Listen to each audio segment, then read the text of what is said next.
Barack Obama defeated Mitt Romney, becoming the President of the United States. Australian animal exporter released video statements regarding animal cruelty. Thanks for tuning in. Also in the news, Education Secretary admits neglecting public opinions. The West Wing of the former government headquarters is likely to be preserved. This is the Evening News. Good evening. First to world news, the results of the American elections are unfolded, with Barack Obama becoming the President of the United States of America. Our reporter Queenie Li joins us now in the studio with a summary of the results. Thanks, Ivan and Sarah. The HK News can report and confirm that Barack Obama has won another 4-year term in the White House after securing 303 votes to Mitt Romney's 206 in the 2012 United States election. In total, there are 50% of voters supported Barack Obama and a close 48% from rival Mitt Romney. Obama has won convincingly, securing votes in key states Ohio and Pennsylvania, New Hampshire, Wisconsin, and Michigan.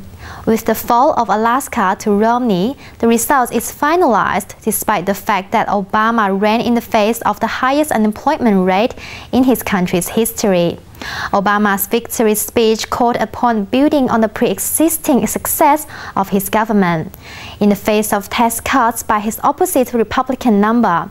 And that's all I have for now. Here is Ivan. Thanks, Queenie. Australian animal exporter Wellard has released a video and statement on Monday, powering the airing of ABC TV's Four Corners program, focusing yet again on the topic of animal welfare. The Australian federal government is now defending the live animal export regulations after graphic vision of sheep culls in Pakistan were showed on national television. We warn you the following report contains footages that some viewers may find distressing. In a recent video footage released by the Wellard Group, it shows how sheep are being culled in a manner that is contrary to the Australian standards. The video showed horrific footage of WA sheep being brutalized in Pakistan. This is not the first time Australians are being exposed to such mistreatment of exported animals to other countries. The video that was shown comes as no surprise to Ms. Katrina Love, an animal advocate. No, it doesn't surprise me, and the Australian exporters and the Australian government are well aware that all animals we export overseas for slaughter have the chance of being slaughtered fully conscious, even if they're slaughtered under OIE standards. In the recent months, there have been campaigns to ban live animal export to other countries. Of course, it is not feasible to keep track of all the animals that are being exported and how they are being treated.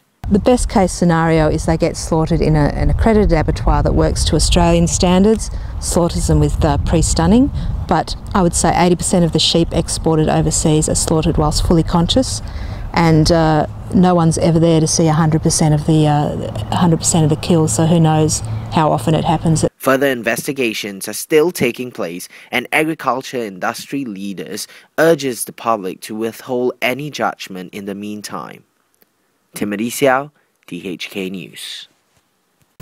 Transport Minister Troy Buswell has announced that the investment towards new rail cars has increased to $243 million, with the latest delivery expected to come in the second half of next year. Longitudinal seating designs will be implemented on all new rail cars, aiming to increase the amount of passenger capacity. The state government has made steps today to improve its beleaguered public transport system by announcing a $243 million investment in the rail car fleet. The acquisition marks a 28% increase in the size of the fleet, up 66 cars from 234 to 300. Transport Minister and State Treasurer Troy Buswell hailed the investment and unveiled a future vision for public transport in WA. We will have to have longer trains because you only have so many available slots to move trains up and down the rail system.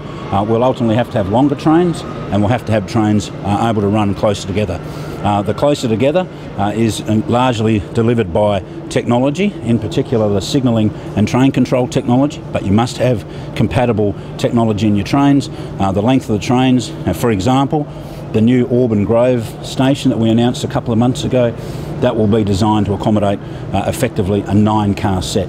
most of the existing stations can accommodate a 6-car set. So you need longer trains, you need more frequent trains, and basically post 2017 we'll have a new generation of trains in terms of what they look like and the technology that they can support. That Auburn Grove station is also a centrepiece of the state government's election campaign. However, its construction and the timing of the acquisition of railcars has the opposition on the attack. One of the things that we also need to do is to remove the need to constantly come into Perth. We need to get better east-west connections. That's why Labor released the idea of a circle route as an idea some 12 months ago. We will release our policies coming into the next election. There are plenty of things you can do, but Mr Buswell is just putting up excuses to justify why he has not ordered the trains that we need when we need them, and that's why Perth passengers are facing sardine-like conditions and will continue to do so through for the next 5 years. Construction work on Auburn Grove is earmarked for mid-next year and is due for completion in late 2014 to early 2015, whilst the railcars will be deployed between 2014 and 2017. Kristian Dwyer, DHK News. The Perth Arena was officially open to the public, with Colin Barnett touring the venue on Friday afternoon. Despite the project was overtimed and cost taxpayers $550 million, the Premier was confident that the arena can become Perth's iconic venue. After 4 years of hard work, Perth's newest entertainment venue has finally opened to the public. The Perth Arena is the biggest entertainment, music and sports venue and has the capacity to hold up to 15,000 people. An open day was held where Premier Colin Barnett toured the premises and urged everyone to visit the arena. The architecture, and I just urge the people of Perth and Western Australia and visitors to our state, don't just look at this building from the outside, come inside and just see a brilliant piece of architecture. Labor opposition said the funding used for the construction of the project is an investment for the future. Perth has gone without a proper entertainment arena for a decade now. I'm hopeful that this arena will be functional for another 50 years. Chairman of Venues West, Braham Patdridge, is positive about the benefits this new venue will bring to the city. At Venues West, and as Age Ogden as the managers, is the ability to be able to get events for the people of Perth, Western Australia, and with the help of the government have shown enormous patience and at times courage to be able this to happen. I think we're all grateful. The first opening was celebrated with a community concert with local performers including hip-hop sensation Draft and Sugar Army. But the best is yet to come, as the official opening of the arena will feature international superstar Elton John, and with that comes a long list of events including the Hopman Cup and the Wildcats Games, and also a wide range of concerts including Jennifer Lopez, Nicki Minaj and Pink. Alexandra, Mollo, DHK News. Perth barrister Lloyd Rayney was found not guilty of willful murder of his wife Corryn after more than 5 years' worth of court battles, costing taxpayers $2.3 million. The court case closed with the Justice Brian Martin delivering the verdict emotionally. Lloyd Rayney was last seen alive at a boot scooting class in August 2007, before her body was found buried in Kings Park. Mr Rayney has always insisted that he had nothing to do with his wife's murder. Here's Kristian Dwyer with what's coming up on DHK's Current Affairs programme, WA Tonight. Yes, Ivan, tonight the Lloyd Rayney trial aftermath. What Barnett had to say, what the people had to say, and where to now for the criminal lawyer. A Movember to remember. WA gets into the swing of things with a record Movember looming. And the 4G debacle. Why Vodafone customers are being left out in the cold. These stories right after the evening news with Ivan Leung and Sarah Miller. Thanks, Kristian. Remember to stay tuned.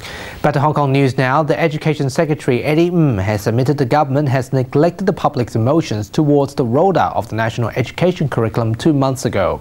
The storm of disagreement was unleashed by local citizens and Chinese communities around the world, forcing the chief executive to back down the curriculum just one night before the local elections. After a summer of demonstrations, Education Minister Eddie Leung finally admits force over the consultation of moral and national education courses.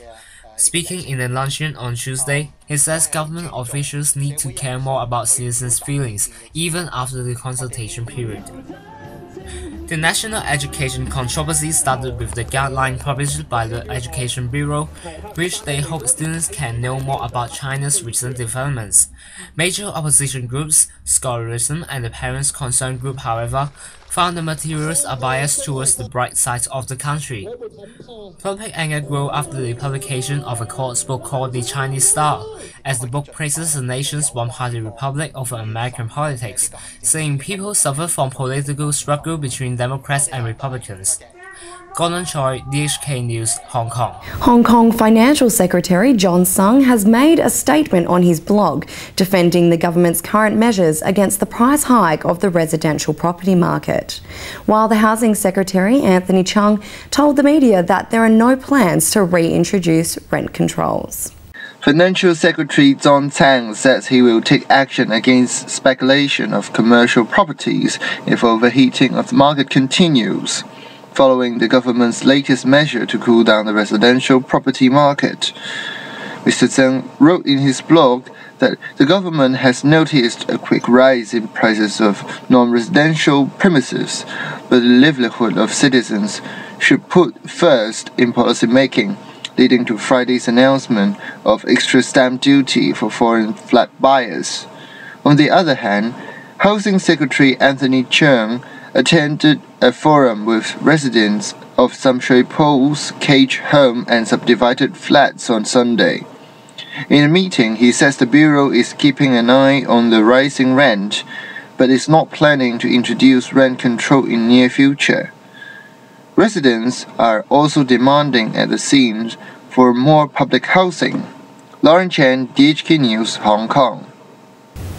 After months of controversies and mounting public pressure, it's likely that the west wing of the former government headquarters will be preserved. According to the chairman of the Integrities Advisory Board, Barnett, it's possible that the building will be given a Grade 1 historic construction. If that grade is designated, the government's plan to redevelop the west wing into a 32-level commercial tower will be scrapped. Meanwhile, concerned groups urged the board to listen to the public's outcry to preserve the building. And finally tonight, the Perth City Council will preserve a heritage-listed church building in the CBD. The building will be retained as the lobby and reception area for the new 19-level apartment tower in Adelaide Terrace. It's understood the church was constructed in 1940 and the Lord Mayor Lisa Scafidi is happy to preserve it. The tower will contain 92 new apartments, which can be used for short stay, helping to alleviate the shortage of hotel space in the city. And that's how the world looks tonight, with updates for you later.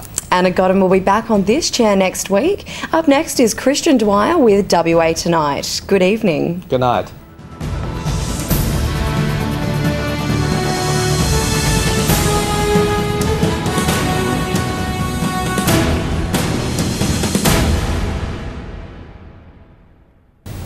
Good evening, viewers. I'm Kristian Dwyer. It's a pleasure to have you with us. We begin our program tonight discussing the story that has gripped and split the state.